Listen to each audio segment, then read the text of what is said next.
Isn't it extraordinary to see Jacob Rees-Mogg stumbling and at a loss for words? And indeed, he was last night on Channel 5. I'm going to play it in a minute. I mean, you can see here how the glitter is falling off the carapace. The gilt is dropping from the plasterwork. The insouciance is falling into sulkiness and stumbling, a bit like the Disney empire as it plods forwards with its Marvel franchise, debilitating drivel and dribbling.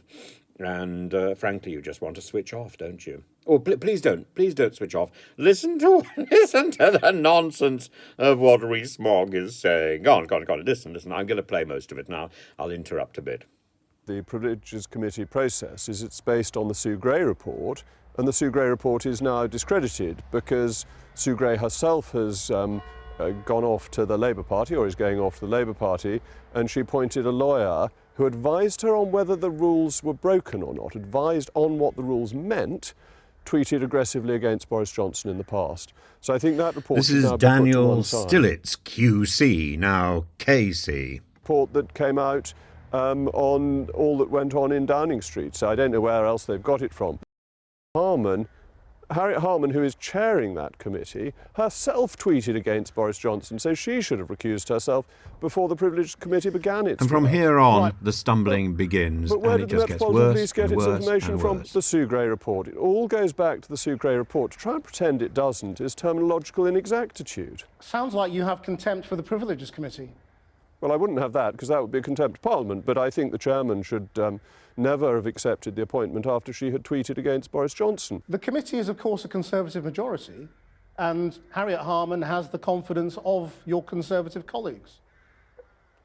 The structure of committees does mean that there is a majority of the governing party as a matter of routine, but the chairman of committees is an extremely influential person and essential, key to the writing of any of the reports that they come up with. When it comes to Sue Gray, you, of course, defended her independence at the time when she was doing the report, as did most of your colleagues. Now you're throwing mud at her because of what she's decided to do upon leaving the civil service. Do you not accept that people are capable of keeping their personal opinions aside when they hold senior jobs in the civil service?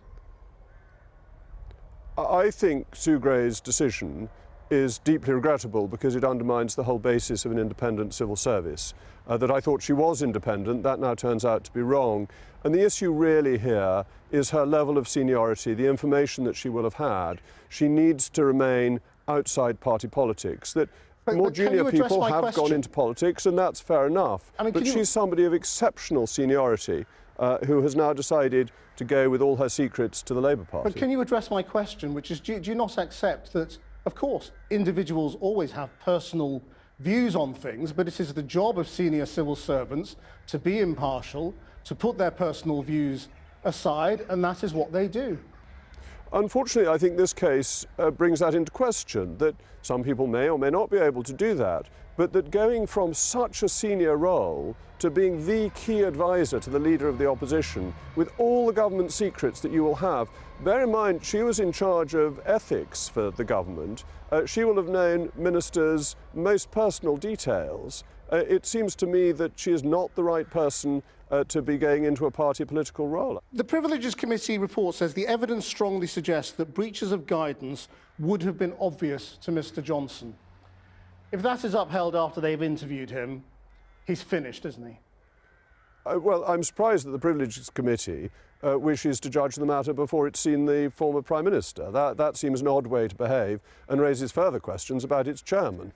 Well, it's because there are so many corroborating pieces of evidence. I mean, even a WhatsApp from the Director of Communications, which at the time said, "I'm struggling to come up with a way, this one is in the rules in my head." And he goes on to say that he's not sure that that defence works, does it?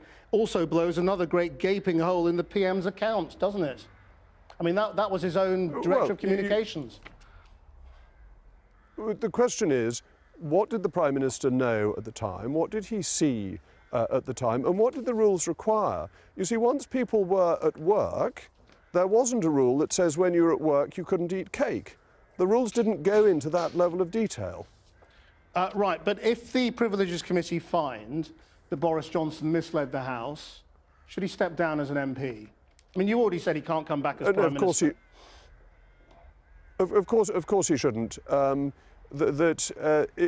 have to wait and see what the Privileges Committee says, but he did apologise for misleading the House when he got new information.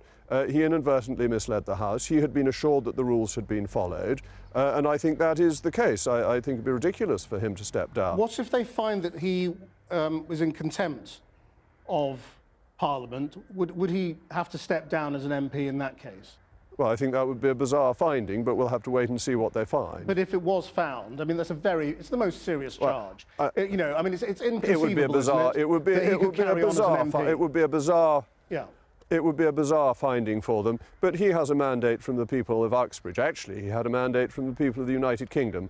I don't think a committee run by somebody who is party pre should take away that mandate. It does sound like you have no confidence in this committee at all. You're attacking its chairman, you're saying it's party pre, you're not saying that you'll abide by its findings. I'm saying the chairman. Oh, you're very close to being in contempt of Parliament, Mr. Mogg. No, I'm not, because the Privileges Committee can come to whatever decision it likes, but it has to be confirmed on the floor of the House. Do you think the Conservative majority would overturn the findings of a Conservative majority committee? That won't be a decision. That won't be a decision for me.